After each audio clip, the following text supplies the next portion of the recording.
Tahanjagadoriba Phunga Wari asi Chinese Phunga Wari ni. Wari asida yauriba mi mamingsing amadi wari maming asi mayamna taba nungainaba maongda aikhoigi londa onthoksabani. Thaina mamangaida miga laiga samnaringai matamda asauba ithat amagi mayaida asauba singjau ama lairammi. Singjau adudagi sandoraklaga ipaktu lantuna thawai panba jiba pumnamak Malem Taibangpan asida ahingba oirakkibani haina thajanaramme. Tasengbagisu singjau adu Malem leimagi sadong oina nungbi nunglen oiramme. Nongmagi numitta Malem ima mahakna nungairaba taibang kumhai ama sanarage khanduna magi sadong oiriba nungbi nunglen adudagi nunggi yong masa ama pokhallamme. Nunggi yong aduna hek taibang mitkap thorakpadagi hauraga umang aduda Senba songba sanabada Malem leimaidu thak thak niklamme. Maduna suloidedo khara saurakpadadi mahakna law khongbagi makholda atiya makoida leiriba khoyum layamgi lamdam adu phauba makhol aduna singja yairamme. Adumna magi makholda leiba ngamdabadagi khoyum lairamlengi ningthau oiriba layam singi makok oiriba lainingthau sorareldi khangba ngamdre. Yamna saungna manai ama kausillamme. Nakhoi kana lei? Manai ama na khumme. Laining thau nanai ehak leije. Malem leimaida asuk kanna kanna law khungibasi kanano. Haujikmak thuna mangalugadabani. Laining thau sorarel gi wadu tabada manai aduna makhut lonaraduna hairaklamme. Mangle laining thau Malem leimaida law khonglibasi atai kana sunatte. Malem leimagi sadong oiriba nungbi nunglen adudagi oirakpa yongni. Mahakpu manghallurabadi Malem leikoipung asisu samnabana Malem leikoipung asi mangkiba tabani. Manaidugi wataraga laining thau sorarel ngaihak wakhal tauwi. Asengba maksuni mahakpu hek manghan takhallurabadi Malem asisu amang ata thoktauribani. Aduna makhol taningdi haiduna hatoklubasu yaba natredo. Adubu makhol adudi taningdabana khoyum lai ama thaduna law khonglibadu lepnanaba haihalludaba yade haina khanbadagi numidang kauba lai adu tharage haina lining thongna khalamme. Numidang kauba lai adusu lining thogi yathang phanglabada yongjau amagi saktam lauramme. Aduga Malem Taibang panda laklamme. Nungdagi ONBA yong naha aduda law khongdanaba langdanaba hairamme. Yongjau ahal aduna haiba oibadagi yong naha adu law khongba hanthakre. Khoyum lairamlenda nilamba khonjaldu amata tadrabada lining thau sorarel apenba poktuna numidang kauba lai aduda mahakna mana mathum piramme. Asumna matam khara haukraba matungda nungdagi ONBA yong adu sarep pharaktuna Yong ahal singa sauba manaraklamme. Matam adudadi mahakti Malem imagi sadong oiriba nungbi nunglen adudagi oirakpa maramna masada matik mayai senba oibana umang aduda leiriba yong ahal sing adudagi hendoktana thawai panba sanga amatana mahakki mapangal yauba yauramde. Hanadi umang aduda leiba yong sing adu ahal oiba yong sing ngakta oibana atay sanga singna makoibu usittabani. Adubu nungdagi ONBA yong aduna hek mapangal sarep pharakpadagi atay sanga amatana makoida laksa khudum sanba ngamdre. Asumna asum lairakpa asida nongmagi numitta yong naha kharana asumna hainaramme. Itaw, umang asigi mayaida lairiba ising saibi asigi manungda yotki pauron ama lolibase masigi manungda surung ama lai haine. Madu lairamlenga samnai haina hainaribani do. Madu samnaba samnadabadi thoidoktre do. Adubu aikhoigi iraktagi yotki poron adubu hangba ngamba aduna yong mayam asigi ningthau oibasi mayam yanarabro. Yong naha amana haribadu mayam adu yanaramme. Yong naw yong ahal naha mayamdu yotki poron aduna lairiba ising saibi adomda laklamme. Aduga magi haijaba pangal sakti puthoknaduna yotki pauron adubu hangduknanaba kanna hotnadamme. Adubu makhoi mayamna hotnaribadu aremba taramme. ꯌꯣꯠꯀꯤ ꯄꯧꯔꯣꯟ ꯑꯗꯨꯗꯤ ꯃꯁꯤ ꯐꯥꯎꯕ ꯂꯦꯡꯕ ꯉꯝꯂꯝꯗꯦ꯫ ꯑꯗꯨꯝꯅ ꯃꯈꯣꯏꯅ ꯐꯅ ꯀꯟꯅ ꯍꯣꯠꯅꯗꯨꯅꯁꯨ ꯃꯁꯤ ꯂꯦꯡꯍꯟꯕ ꯉꯝꯗ꯭ꯔꯕ ꯑꯗꯨꯗ ꯅꯨꯡꯗꯒꯤ ꯑꯣꯜꯂꯛꯄ ꯌꯣꯡ ꯑꯗꯨꯅ ꯍꯥꯏꯔꯛꯂꯝꯃꯤ, "ꯑꯗꯨꯗꯤ ꯃꯌꯥꯝ, ꯑꯩ ꯑꯃꯨꯛ ꯌꯦꯡꯒꯦ"꯫ ꯃꯍꯥꯛꯅ ꯆꯪꯁꯤꯜꯂꯒ ꯍꯥꯏꯐꯦꯠ ꯂꯩꯕꯗꯗꯤ ꯄꯧꯔꯣꯟꯗꯨ ꯏꯔꯥꯏ ꯂꯥꯏꯅ ꯍꯥꯡꯗꯣꯛꯈ꯭ꯔꯦ꯫ ꯑꯗꯨꯒ ꯃꯅꯨꯡꯗ ꯆꯪꯒꯦ ꯇꯧꯕꯗꯗꯤ ꯃꯁꯛ ꯎꯗꯕ ꯄꯜ ꯑꯃꯅ ꯊꯠꯇꯨꯅ ꯊꯝꯕꯒꯨꯝ ꯂꯥꯟꯁꯤꯟꯕ ꯌꯥꯔꯝꯗꯦ꯫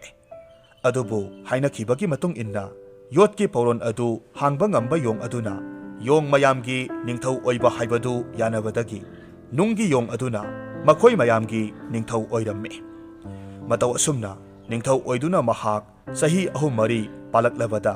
ꯅꯣꯡꯃꯒꯤ ꯅꯨꯃꯤꯠ ꯑꯃꯗ ꯌꯣꯡ ꯑꯍꯜ ꯈꯔꯅ ꯃꯊꯃꯣꯏ ꯁꯨꯛꯅ ꯀꯞꯅꯔꯛꯂꯝꯃꯤ꯫ ꯃꯗꯨ ꯎꯔꯨꯕꯗ ꯌꯣꯡ ꯅꯤꯡꯊꯧ ꯑꯗꯨꯅ ꯀꯩꯗꯧꯕ ꯌꯥꯎꯔꯕꯒꯦ ꯍꯥꯏꯅ ꯍꯪꯂꯝꯃꯤ꯫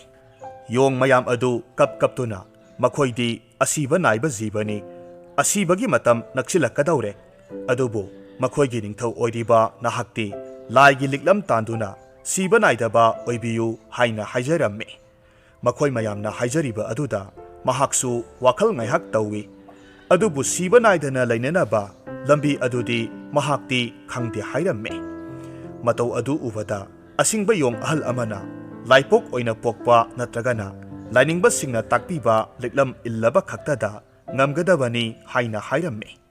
ꯋꯥꯐꯝꯗꯨ ꯇꯥꯔꯨꯕꯗ ꯅꯨꯡꯗꯒꯤ ꯑꯣꯜꯂꯛꯄ ꯌꯣꯡ ꯑꯗꯨꯅ ꯂꯥꯏꯅꯤꯡꯕ ꯑꯃ ꯊꯤꯗꯨꯅ ꯂꯥꯏꯅꯤꯡꯕ ꯑꯗꯨꯒꯤ ꯂꯤꯛꯂꯝ ꯏꯟꯗꯨꯅ ꯁꯤꯕ ꯅꯥꯏꯗꯕ ꯌꯣꯡ ꯑꯃ ꯑꯣꯏꯔꯒꯦ ꯍꯥꯏꯅ ꯈꯟꯈ꯭ꯔꯦ꯫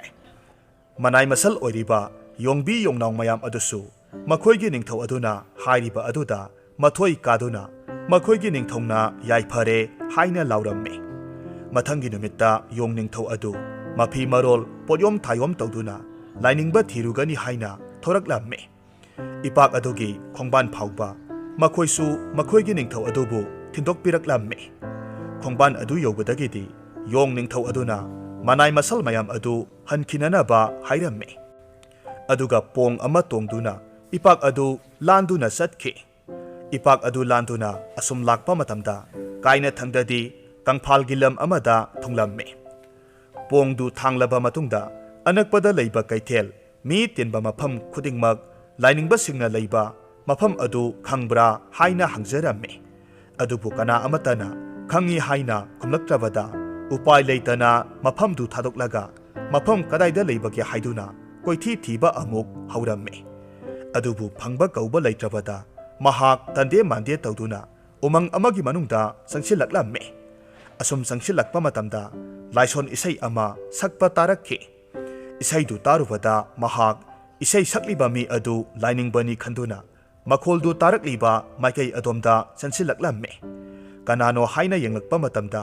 उ खाइबा नुपा अमना लाइसोन इसै सक्लिबदु उरे नुपादुगी मनाक्ता परप परप चंसिल्ली अदुगा नुपादुगी मखोंग खुया खादा तुरगा हाइजरम्मे इपा इबुंगो ना चानबिदुना नसा अयहाकबु लाइगी लिक्लम ताकपियुदो मीदी मानबा मीदी नतबा योंग अदुना हाइरक्लिबा वा अदुदा उ यानबा नुपा अदुदी इंगक ngakna खुम्मे अइबो इबुंगो अइदी लाइनिंगबा नतेने हे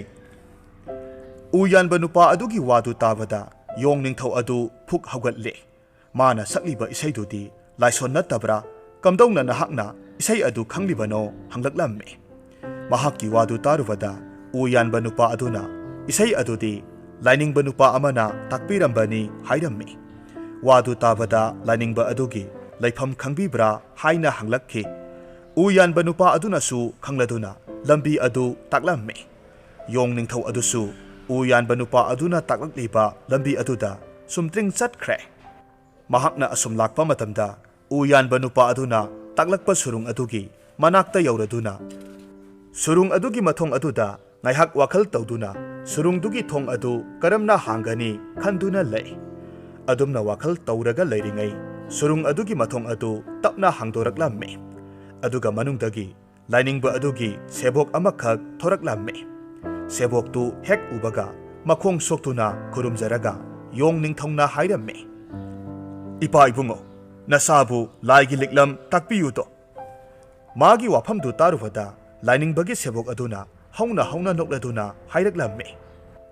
ꯑꯩꯈꯣꯏꯒꯤ ꯑꯣꯖꯥꯅ ꯍꯥꯏꯕꯗꯨꯗꯤ ꯆꯨꯝꯃꯤꯗꯅ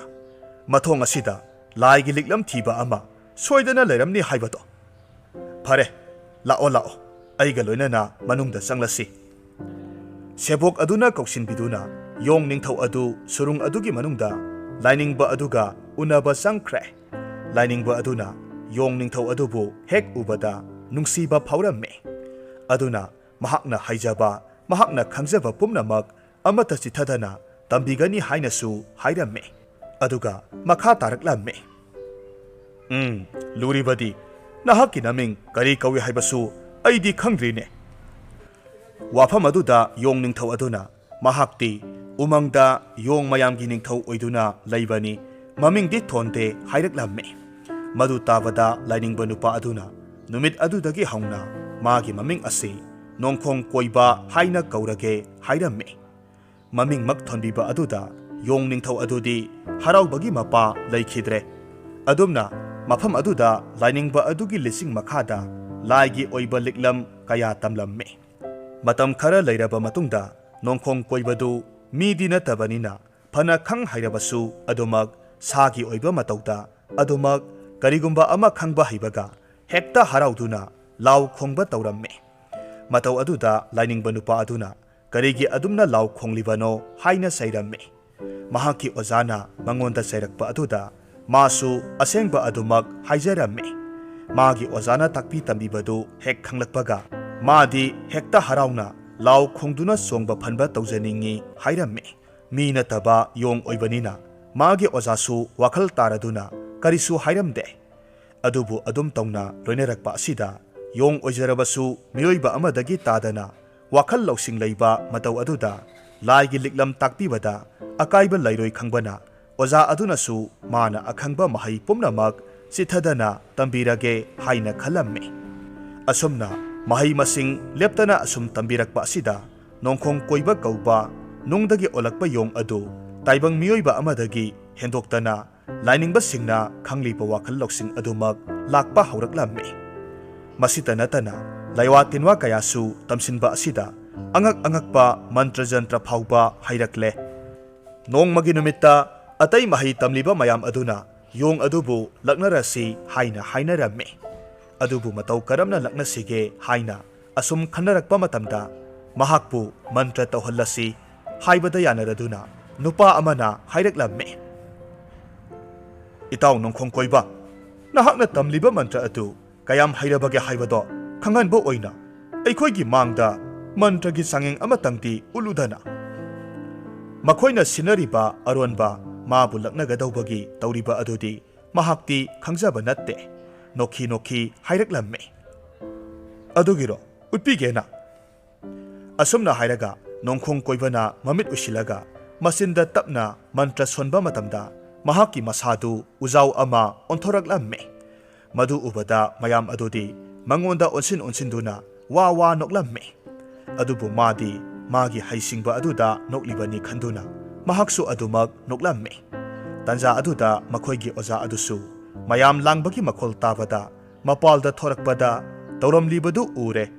ꯍꯥꯏꯐꯦꯠ ꯁꯥꯎꯅ ꯑꯍꯜ ꯑꯣꯏꯕ ꯑꯃꯗ ꯑꯣꯟꯁꯤꯜꯂꯒ ꯃꯌꯥꯝ ꯂꯥꯡꯍꯜꯂꯤꯕꯗꯨ ꯀꯔꯤꯒꯤꯅꯣ ꯍꯥꯏꯅ ꯆꯩꯔꯝꯃꯤ ꯃꯇꯝ ꯑꯗꯨꯗ ꯃꯌꯥꯝꯗꯨ ꯇꯨꯃꯤꯟ ꯂꯩꯈꯤꯗꯨꯅ ꯃꯥꯒꯤ ꯀꯥꯗ ꯆꯪꯅꯈ꯭ꯔꯦ ꯃꯌꯥꯝ ꯆꯪꯅꯈ꯭ꯔꯕ ꯃꯇꯨꯡꯗ ꯑꯣꯖꯥ ꯑꯗꯨꯅ ꯅꯣꯡꯈꯣꯡ ꯀꯣꯏꯕꯗ ꯑꯣꯟꯁꯤꯜꯂꯛꯇꯨꯅ ꯍꯥꯏꯔꯝꯃꯤ ꯅꯍꯥꯛꯅ ꯇꯧꯔꯤꯕꯁꯤ ꯀꯔꯤꯅꯣ ꯅꯣꯡꯈꯣꯡ ꯀꯣꯏꯕꯗꯤ ꯑꯗꯨꯃꯛ ꯏꯉꯛ ꯉꯛꯅ ꯈꯨꯝꯃꯤ ꯑꯣꯖꯥ ꯑꯩꯕꯨ ꯀꯔꯤ ꯑꯀꯥꯏꯕ ꯇꯧꯈ꯭ꯔꯕꯒꯦ ꯄꯥꯎꯈꯨꯝ ꯑꯗꯨꯅ ꯍꯦꯟꯅ ꯃꯥꯒꯤ ꯑꯣꯖꯥ ꯑꯗꯨꯗꯤ ꯁꯥꯎꯅꯤꯡꯕꯅ ꯂꯣꯏꯈ꯭ꯔꯦ ꯇꯁꯦꯡꯅ ꯃꯍꯥꯛꯅꯗꯤ ꯏꯆꯝ ꯆꯝꯅ ꯃꯥꯒꯤ ꯑꯁꯣꯏꯕ ꯑꯗꯨ ꯈꯪꯗꯕꯒꯤ ꯍꯪꯕꯅꯤ ꯑꯗꯨꯕꯨ ꯃꯥꯒꯤ ꯄꯥꯎꯈꯨꯝ ꯑꯗꯨꯅ ꯑꯣꯖꯥ ꯑꯗꯨꯗꯗꯤ ꯀꯔꯦꯝꯅꯕ ꯑꯣꯏꯅ ꯊꯣꯛꯈ꯭ꯔꯦ ꯑꯗꯨꯅ ꯁꯥꯎꯅ ꯀꯔꯦꯝꯅꯔꯤꯕ꯭ꯔꯥ ꯍꯥꯏꯗꯨꯅ ꯆꯩꯔꯛꯂꯝꯃꯤ ꯑꯗꯨꯝꯅ ꯆꯩꯔꯛꯄ ꯑꯗꯨꯗ ꯅꯣꯡꯈꯣꯡ ꯀꯣꯏꯕꯁꯨ ꯃꯥꯒꯤ ꯑꯣꯖꯥꯗ ꯁꯥꯎꯗꯅꯕ ꯍꯥꯏꯖꯔꯝꯃꯤ ꯃꯍꯥꯛꯀꯤ ꯑꯣꯖꯥꯅ ꯁꯥꯎꯔꯤꯕꯁꯤ ꯃꯍꯥꯛꯅ ꯎꯖꯥꯎ ꯑꯣꯟꯗꯨꯅ ꯃꯌꯥꯝꯗꯨ ꯅꯣꯛꯈꯤꯍꯟꯗꯨꯅ ꯂꯥꯡꯉꯤ ꯍꯥꯏꯕꯒꯤꯅꯤ ꯍꯥꯏꯕꯁꯤ ꯃꯍꯥꯛꯅ ꯈꯪꯖꯔꯛꯂꯝꯃꯤ ꯃꯔꯝ ꯑꯗꯨꯅ ꯃꯥꯁꯨ ꯑꯁꯦꯡꯕ ꯑꯗꯨꯃꯛ ꯃꯈꯣꯏꯅ ꯃꯟꯇ꯭ꯔꯒꯤ ꯆꯥꯡꯌꯦꯡ ꯑꯗꯨ ꯇꯧ ꯍꯥꯏꯕꯅꯅꯤ ꯍꯥꯏꯅ ꯍꯥꯏꯔꯝꯃꯤ ꯐꯅꯃꯛ ꯑꯣꯏꯗꯨꯅꯁꯨ ꯃꯤꯒꯨꯝꯅ ꯋꯥꯈꯜ ꯇꯥꯏ ꯍꯥꯏꯗꯨꯅꯁꯨ ꯌꯣꯡꯅ ꯀꯔꯤꯁꯨ ꯃꯤꯒꯤ ꯋꯥꯈꯜ ꯆꯦꯟꯕ ꯌꯥꯔꯣꯏ ꯍꯥꯏꯕ ꯈꯪꯂꯛꯇꯨꯅ ꯅꯨꯃꯤꯠ ꯑꯗꯨꯗꯒꯤ ꯂꯥꯏꯅꯤꯡꯕ ꯑꯗꯨꯅ ꯃꯍꯥꯛꯄꯨ ꯃꯐꯝ ꯑꯗꯨꯗꯒꯤ ꯊꯥꯗꯣꯛꯇꯨꯅ ꯆꯠꯈ꯭ꯔꯣ ꯑꯗꯨꯒ ꯃꯉꯣꯟꯗ ꯀꯅꯥꯒꯨꯝꯕꯅ ꯅꯉꯣꯟꯗ ꯀꯅꯥꯅ ꯂꯥꯏꯒꯤ ꯂꯤꯛꯂꯝ ꯇꯥꯛꯄꯤꯕꯒꯦ ꯍꯥꯏꯅ ꯍꯪꯂꯛꯂꯕꯁꯨ ꯃꯍꯥꯛꯅ ꯇꯥꯛꯄꯤꯈꯤꯕꯅꯤ ꯍꯥꯏꯕꯁꯤ ꯍꯥꯏꯗꯣꯛꯀꯅꯨ ꯍꯥꯏꯅ ꯋꯥ ꯃꯦꯜꯂꯝꯃꯤ꯫ ꯅꯣꯡꯈꯣꯡ ꯀꯣꯏꯕꯁꯨ ꯑꯗꯨꯃꯛ ꯅꯨꯡꯉꯥꯏꯇ ꯃꯥꯒꯤ ꯑꯣꯖꯥꯅ ꯍꯥꯏꯔꯤꯕꯗꯨ ꯏꯟꯕ ꯇꯥꯔꯝꯃꯤ꯫ ꯃꯔꯝ ꯑꯗꯨꯅ ꯃꯐꯝ ꯑꯗꯨ ꯊꯥꯗꯣꯛꯇꯨꯅ ꯃꯥꯒꯤ ꯍꯥꯟꯅꯒꯤ ꯏꯊꯠ ꯃꯌꯥꯏꯗ ꯂꯩꯔꯤꯕ ꯆꯤꯡ ꯑꯗꯨꯗ ꯍꯜꯂꯒꯦ ꯍꯥꯏꯅ ꯈꯜꯂꯝꯃꯤ꯫ ꯈꯨꯗꯛ ꯑꯗꯨꯗ ꯑꯇꯤꯌꯥ ꯃꯀꯣꯏꯗ ꯄꯥꯏꯔꯒ ꯆꯠꯄꯒꯤ ꯃꯟꯇ꯭ꯔ ꯑꯗꯨ ꯁꯣꯜꯂꯝꯃꯤ꯫ ꯃꯤꯠꯅ ꯀꯨꯞꯄꯗ ꯃꯍꯥꯛꯀꯤ ꯏꯊꯠ ꯑꯗꯨꯗ ꯃꯍꯥꯛ ꯌꯧꯔꯛꯂꯝꯃꯤ꯫ ꯃꯍꯥꯛꯅ ꯃꯍꯥꯛꯀꯤ ꯍꯧꯔꯛꯐꯝ ꯑꯣꯏꯔꯤꯕ ꯏꯊꯠ ꯃꯌꯥꯏꯗ ꯂꯩꯕ ꯆꯤꯡꯗꯨ ꯌꯧꯔꯛꯄ ꯃꯇꯝꯗꯗꯤ ꯃꯥꯒꯤ ꯑꯁꯥꯟꯕ ꯌꯣꯡꯕꯤ ꯌꯣꯡꯅꯥꯎ ꯃꯌꯥꯝ ꯑꯗꯨꯗꯒꯤ ꯍꯦꯟꯗꯣꯛꯇꯅ ꯎꯃꯪ ꯑꯗꯨꯗ ꯂꯩꯔꯤꯕ ꯁꯥ ꯉꯥ ꯄꯨꯝꯅꯃꯛ ꯑꯋꯥ ꯆꯩꯅꯥ ꯈꯪꯗꯨꯅ ꯂꯩꯔꯝꯕ ꯎꯔꯝꯃꯤ꯫ ꯃꯗꯨ ꯎꯕꯗ ꯑꯉꯛꯄ ꯑꯃꯗꯤ ꯁꯥꯎꯅꯤꯡꯕꯅ ꯃꯍꯥꯛ ꯊꯨꯝꯍꯠꯈ꯭ꯔꯦ꯫ ꯈꯣꯟꯖꯦꯜ ꯍꯧꯅ ꯂꯥꯎꯔꯝꯃꯤ꯫ ꯑꯆꯥꯆꯥ ꯂꯥꯛꯆꯩꯗ ꯑꯩ ꯂꯩꯅ ꯂꯩꯅ ꯑꯩꯒꯤ ꯏꯆꯥ ꯏꯅꯥꯏ ꯅꯈꯣꯏ ꯃꯌꯥꯝꯕꯨ ꯂꯝꯍꯦꯟ ꯇꯨꯍꯦꯟꯕ ꯀꯅꯥꯅ ꯑꯁꯨꯛ ꯊꯤꯅ ꯑꯣꯠꯄꯤ ꯅꯩꯕꯤꯔꯝꯂꯤꯕ? ꯑꯩꯉꯣꯟꯗ ꯍꯥꯏꯌꯨ, ꯍꯧꯖꯤꯛꯇꯤ ꯑꯩ ꯂꯥꯛꯂꯕꯅꯤ꯫ ꯅꯈꯣꯏꯕꯨ ꯑꯋꯥ ꯆꯩꯅꯥ ꯄꯤꯔꯝꯂꯤꯕ ꯃꯍꯥꯛꯇꯨ ꯑꯩꯅ ꯈꯛ ꯂꯦꯝꯅ ꯊꯥꯔꯣꯏ ꯍꯥꯏꯅ ꯍꯥꯏꯔꯝꯃꯤ꯫ ꯃꯍꯥꯛꯀꯤ ꯈꯣꯟꯖꯦꯜ ꯇꯥꯕꯗ ꯉꯁꯥꯏꯗꯒꯤ ꯃꯃꯥꯏ ꯅꯣꯟꯊꯗꯨꯅ ꯑꯋꯥ ꯆꯩꯅꯥ ꯈꯪꯂꯝꯕ ꯃꯌꯥꯝ ꯑꯗꯨ ꯅꯣꯟꯈꯠꯅꯔꯛꯇꯨꯅ ꯑꯋꯥ ꯆꯩꯅꯥ ꯂꯣꯏꯅ ꯀꯥꯎꯕ ꯃꯈꯩ ꯃꯈꯣꯏꯒꯤ ꯅꯤꯡꯊꯧ ꯍꯜꯂꯛꯂꯦ ꯍꯥꯏꯗꯨꯅ ꯂꯥꯎ ꯈꯣꯡꯅꯔꯝꯃꯤ꯫ ꯃꯇꯝ ꯑꯗꯨꯗ ꯅꯣꯡꯈꯣꯡ ꯀꯣꯏꯕꯅ ꯃꯌꯥꯝ ꯑꯗꯨ ꯂꯥꯡꯗꯅꯅꯕ ꯍꯥꯏꯔꯝꯃꯤ꯫ ꯃꯈꯣꯏꯗ ꯑꯋꯥ ꯆꯩꯅꯥ ꯄꯤꯔꯝꯂꯤꯕ ꯃꯍꯥꯛ ꯑꯗꯨ ꯀꯅꯥꯅꯣ ꯍꯥꯏꯅ ꯍꯪꯂꯝꯃꯤ꯫ ꯃꯌꯥꯝ ꯑꯗꯨ ꯀꯅꯥ ꯑꯃꯠꯇ ꯈꯨꯝꯕ ꯉꯝꯗꯦ, ꯇꯨꯃꯤꯟ ꯂꯩ꯫ ꯃꯇꯝ ꯑꯁꯤꯗ ꯑꯍꯜ ꯑꯣꯏꯔꯕ ꯌꯣꯡ ꯑꯃꯅ ꯃꯈꯥ ꯃꯥꯏꯀꯩꯗ ꯂꯩꯕ ꯌꯥꯝꯅ ꯐꯠꯇꯕ ꯂꯥꯏ ꯐꯠꯇꯕ ꯃꯀꯣꯛ ꯑꯗꯨꯅ ꯃꯈꯣꯏꯗ ꯂꯥꯛꯂꯝꯂꯒ ꯃꯍꯥꯛꯀꯤ ꯃꯈꯥꯗ ꯃꯈꯣꯏ ꯃꯌꯥꯝꯕꯨ ꯂꯩꯅꯅꯕ ꯍꯥꯏꯕꯗ ꯌꯥꯗꯕꯗꯒꯤ ꯃꯍꯥꯛꯀꯤ ꯃꯅꯥꯏ ꯃꯁꯜ ꯃꯌꯥꯝ ꯑꯗꯨꯅ ꯐꯨꯔꯝꯕꯅꯤ ꯍꯥꯏꯅ ꯍꯥꯏꯔꯛꯈꯤ꯫ ꯅꯣꯡꯈꯣꯡ ꯀꯣꯏꯕꯗꯤ ꯃꯍꯥꯛꯀꯤ ꯃꯤꯠꯌꯦꯡꯈꯥꯗ ꯂꯩꯔꯤꯕ ꯌꯣꯡ ꯑꯃꯗꯤ ꯑꯇꯩ ꯁꯥ ꯉꯥ ꯃꯌꯥꯝ ꯑꯗꯨ ꯐꯨꯔꯝꯃꯤ ꯍꯥꯏꯕ ꯇꯥꯕꯗ ꯁꯥꯎꯕꯅ ꯂꯣꯏꯈ꯭ꯔꯦ꯫ ꯂꯥꯏ ꯐꯠꯇꯕ ꯃꯀꯣꯛ ꯑꯗꯨ ꯅꯩꯍꯠꯀꯅꯤ ꯍꯥꯏꯅ ꯍꯥꯏꯔꯝꯃꯤ꯫ ꯃꯗꯨ ꯇꯥꯕꯗ ꯑꯇꯩ ꯌꯣꯡꯅꯥꯎꯁꯤꯡ ꯑꯗꯨꯅ ꯂꯥꯏ ꯐꯠꯇꯕ ꯃꯀꯣꯛ ꯑꯗꯨꯗꯤ ꯑꯁꯨꯛꯀꯤ ꯃꯇꯤꯛ ꯀꯟ ꯊꯧꯏ, ꯌꯥꯝꯅꯁꯨ ꯋꯥꯡ ꯆꯥꯎꯏ ꯍꯥꯏꯔꯝꯃꯤ꯫ ꯑꯗꯨꯕꯨ ꯍꯥꯏꯔꯤꯕ ꯄꯨꯝꯅꯃꯛ ꯑꯃꯠꯇ ꯃꯥꯒꯤ ꯃꯅꯥꯗ ꯍꯥꯞꯈꯤꯗ꯭ꯔꯦ꯫ ꯃꯥꯒꯤ ꯍꯥꯏꯕꯕꯨ ꯂꯥꯏ ꯐꯠꯇꯕ ꯃꯀꯣꯛ ꯑꯗꯨ ꯐꯨꯗꯦꯛꯇꯨꯅ ꯄꯔꯥ ꯑꯃ ꯇꯝꯕꯤꯗꯕ ꯌꯥꯗꯦ ꯍꯥꯏꯕ ꯑꯁꯤꯅꯤ꯫ ꯍꯥꯏꯅ ꯂꯥꯏ ꯐꯠꯇꯕ ꯃꯀꯣꯛ ꯑꯗꯨꯅ ꯂꯩꯔꯤꯕ ꯃꯥꯏꯀꯩ ꯑꯗꯣꯝꯗ ꯃꯤꯠꯅ ꯀꯨꯞꯄꯗ ꯑꯇꯤꯌꯥ ꯃꯀꯣꯏꯗ ꯄꯥꯏꯈꯤꯗꯨꯅ ꯆꯠꯈꯤꯔꯝꯃꯤ꯫ ꯅꯣꯡꯈꯣꯡ ꯀꯣꯏꯕꯗꯨ ꯂꯥꯏ ꯐꯠꯇꯕ ꯃꯀꯣꯛ ꯑꯗꯨꯒꯤ ꯂꯩꯐꯝꯗ ꯂꯥꯛꯇꯨꯅ ꯁꯅꯊꯣꯡꯗ ꯍꯦꯛ ꯂꯦꯞꯄꯒ ꯈꯣꯟꯖꯦꯜ ꯀꯜꯂꯞꯅ ꯂꯥꯎꯔꯝꯃꯤ꯫ ꯍꯩ ꯂꯥꯏ ꯐꯠꯇꯕ ꯃꯀꯣꯛ ꯍꯥꯏꯕ ꯑꯄꯪꯕ, ꯂꯥꯎ ꯃꯄꯥꯜꯗ ꯊꯣꯔꯛꯎ, ꯅꯪ ꯍꯧꯖꯤꯛꯃꯛ ꯑꯩꯅ ꯅꯩꯍꯠꯂꯒꯗꯕꯅꯤ꯫ ꯃꯍꯥꯛꯅ ꯑꯗꯨꯝꯅ ꯂꯥꯎꯕꯗꯨ ꯇꯥꯔꯒ ꯁꯅꯊꯣꯡ ꯉꯥꯛꯄ ꯑꯅꯤꯗꯨ ꯊꯣꯔꯛꯇꯨꯅ ꯌꯦꯡꯂꯝꯃꯤ꯫ ꯅꯣꯡꯈꯣꯡ ꯀꯣꯏꯕꯕꯨ ꯎꯔꯒ ꯍꯧꯅ ꯅꯣꯛꯇꯨꯅ ꯀꯔꯦꯝꯅꯔꯒ ꯍꯥꯏꯔꯝꯃꯤ꯫ ꯑꯄꯤꯛꯄ ꯌꯣꯡ ꯅꯍꯥꯛꯅꯁꯨ ꯑꯩꯈꯣꯏꯒꯤ ꯏꯅꯤꯡꯊꯧꯕꯨ ꯅꯩꯍꯠꯀꯅꯤ ꯍꯥꯏꯖꯕ ꯁꯥꯔꯤꯕ? ꯍꯥꯏ ꯇꯥꯖꯧꯍꯦ, ꯅꯍꯥꯛꯀꯨꯝꯕꯗꯤ ꯀꯔꯤꯁꯨ ꯅꯠꯇꯦ꯫ ꯃꯈꯣꯏ ꯑꯅꯤꯅ ꯎꯁꯤꯠꯇꯅ ꯅꯣꯛꯂꯤꯕꯗꯨ ꯇꯥꯔꯒ ꯅꯣꯡꯈꯣꯡ ꯀꯣꯏꯕꯗꯨ ꯃꯩ ꯍꯧꯅ ꯁꯥꯎꯔꯝꯃꯤ꯫ ꯑꯗꯨꯅ ꯑꯔꯩꯕ ꯄꯥꯡꯒꯜ ꯄꯨꯊꯣꯛꯇꯨꯅ ꯋꯥꯡ ꯆꯥꯎꯔꯕ ꯁꯟꯀꯣꯛ ꯄꯥꯟꯕ ꯃꯤ ꯇꯪꯈꯥꯏ ꯁꯥ ꯇꯪꯈꯥꯏ ꯑꯅꯤꯗꯨꯗꯒꯤ ꯍꯦꯟꯅ ꯆꯥꯎꯕ ꯌꯣꯡꯖꯥꯎ ꯑꯃ ꯑꯣꯜꯂꯛꯂꯝꯃꯤ꯫ ꯃꯈꯣꯏ ꯑꯅꯤꯒꯤ ꯃꯀꯣꯛꯇ ꯈꯨꯇꯨꯝꯅ ꯙꯨꯛ ꯁꯨꯊꯔꯝꯃꯤ꯫ ꯃꯈꯣꯏ ꯑꯅꯤꯗꯨꯗꯤ ꯑꯗꯨꯝꯅ ꯍꯦꯛ ꯇꯧꯔꯛꯄꯗꯨꯗ ꯁꯣꯛꯂꯗꯨꯅ ꯂꯥꯟꯖꯔꯦ ꯍꯥꯏꯔꯝꯃꯤ꯫ ꯈꯨꯗꯛꯇ ꯃꯈꯣꯏꯒꯤ ꯂꯥꯏ ꯐꯠꯇꯕ ꯃꯀꯣꯛ ꯑꯗꯨ ꯌꯥꯝꯅ ꯊꯨꯅ ꯀꯧꯊꯣꯔꯛꯎ ꯍꯥꯏꯔꯝꯃꯤ꯫ ꯋꯥꯐꯝꯗꯨ ꯇꯥꯕꯗ ꯃꯈꯣꯏ ꯑꯅꯤ ꯍꯥꯊꯨ ꯆꯦꯟꯁꯤꯟꯈꯤ꯫ ꯃꯈꯣꯏ ꯑꯅꯤꯅ ꯍꯦꯛ ꯆꯦꯟꯁꯤꯟꯈꯤꯕꯒꯗꯤ ꯅꯣꯡꯈꯣꯡ ꯀꯣꯏꯕꯗꯨ ꯃꯍꯥꯛꯀꯤ ꯍꯥꯟꯅꯒꯤ ꯐꯤꯕꯝꯗ ꯑꯃꯨꯛ ꯍꯟꯖꯤꯜꯂꯛꯂꯝꯃꯤ꯫ ꯀꯨꯏꯗꯦ ꯂꯥꯏ ꯐꯠꯇꯕ ꯃꯀꯣꯛ ꯑꯗꯨꯁꯨ ꯃꯥꯒꯤ ꯃꯅꯥꯏ ꯑꯁꯥꯟꯕ ꯑꯅꯤꯗꯨ ꯌꯣꯡ ꯑꯃꯅ ꯐꯨꯔꯦ ꯇꯥꯕꯗ ꯃꯄꯥꯜꯗ ꯄꯔꯞ ꯊꯣꯔꯛꯂꯝꯃꯤ꯫ ꯑꯗꯨꯒ ꯂꯝꯍꯦꯟꯕ ꯀꯔꯝꯕ ꯌꯣꯡꯅꯣ ꯍꯥꯏꯗꯨꯅ ꯂꯥꯎ ꯈꯣꯡꯂꯛꯂꯝꯃꯤ꯫ ꯅꯣꯡꯈꯣꯡ ꯀꯣꯏꯕꯅ ꯁꯣꯝꯗ ꯌꯦꯡꯂꯛꯎ ꯍꯥꯏꯅ ꯂꯥꯎꯔꯝꯃꯤ꯫ ꯑꯗꯨꯕꯨ ꯏꯔꯣꯏ ꯃꯀꯣꯛ ꯄꯥꯟꯕ ꯂꯥꯏ ꯐꯠꯇꯕ ꯃꯀꯣꯛ ꯑꯗꯨꯗꯤ ꯑꯀꯣꯏꯕ ꯑꯗꯨꯗ ꯌꯦꯡꯗꯨꯅ ꯍꯥꯏꯔꯝꯃꯤ꯫ ꯀꯗꯥꯏꯗꯅꯣꯅꯦ ꯑꯀꯟꯕ ꯌꯣꯡ ꯍꯥꯏꯕꯗꯨꯕꯣ? ꯍꯩ ꯁꯣꯝꯗ ꯌꯦꯡꯂꯛꯎꯅꯦ, ꯃꯈꯥꯗ꯫ ꯂꯥꯏ ꯐꯠꯇꯕ ꯃꯀꯣꯛ ꯑꯗꯨꯁꯨ ꯀꯗꯥꯏꯗꯅꯣ ꯍꯥꯏꯅ ꯃꯈꯥꯗ ꯌꯦꯡꯊꯔꯛꯄ ꯃꯇꯝꯗꯗꯤ ꯃꯥꯒ ꯌꯦꯡꯅꯕꯗ ꯌꯥꯝꯅ ꯄꯤꯛꯄ ꯌꯣꯡ ꯑꯃ ꯑꯣꯏꯔꯝꯕ ꯑꯗꯨꯗ ꯃꯈꯨꯠ ꯊꯤꯟꯗꯨꯅ ꯎꯁꯤꯠꯇꯅ ꯅꯣꯛꯂꯝꯃꯤ꯫ ꯅꯪ ꯑꯣꯏꯔꯦ? nongkhong koibadu asum sauninglaklek areiba pangal phudoktuna iroi makok panba lai phataba makok aduga sauba manaraklamme masidagidi makhoi ani kanna hekta namnaraklamme ahanbadadi pak henjinaba ngamlamde iroi makok panba lai phataba adugi khuchu thangni haiduna thangpak ama paibaduna pak hekta henjinba ngamdabani adubu akonbadadi nongkhong koibana iroi makok panba lai phataba adu namsillaga phutharamme masidagidi lai phataba makok adu me khonglamme matawaduda nongkhong koibana noklaga hairaklamme kamdawi lai phataba matungda adumna saina khangingrabadi aina ngak seliba umang aduda amuk hanna khongdarakke khangano magi haifam thokpa hairamlaga lai phataba makok adugi khuchu thang adu tap paikhatlaga haifet yenglaga mafam adudagi thuna satkhre mahakna adumna lai phataba makok adu phutharamle tabada yongbi yongnong mayam adudi harauna law khongduna chong phalamme adubu yong ningthau adudi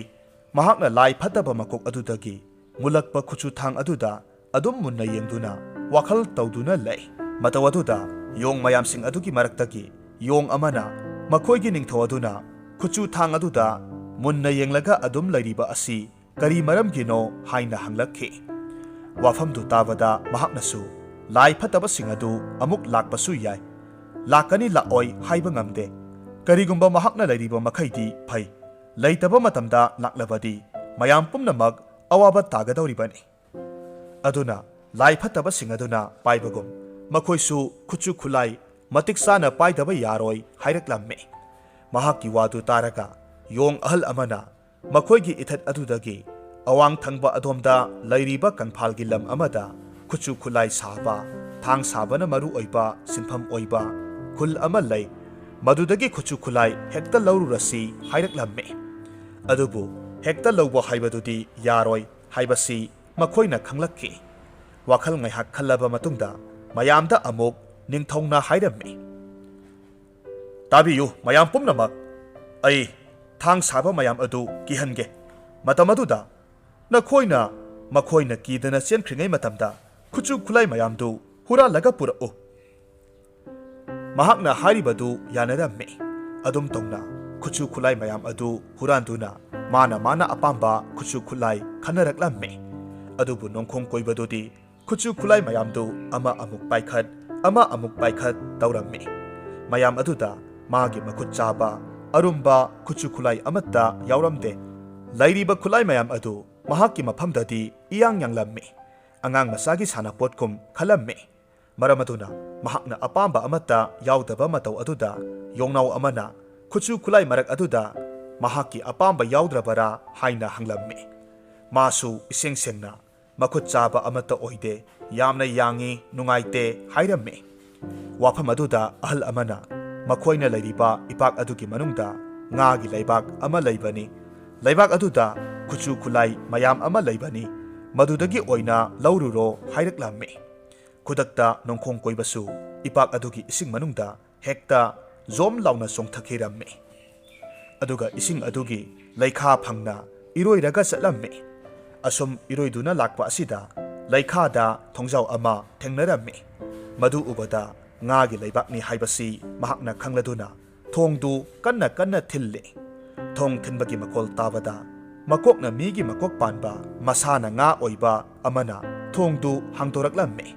thongdu hek hanglakpagadi sangge haina haijabada yaroi haina hairakpadagi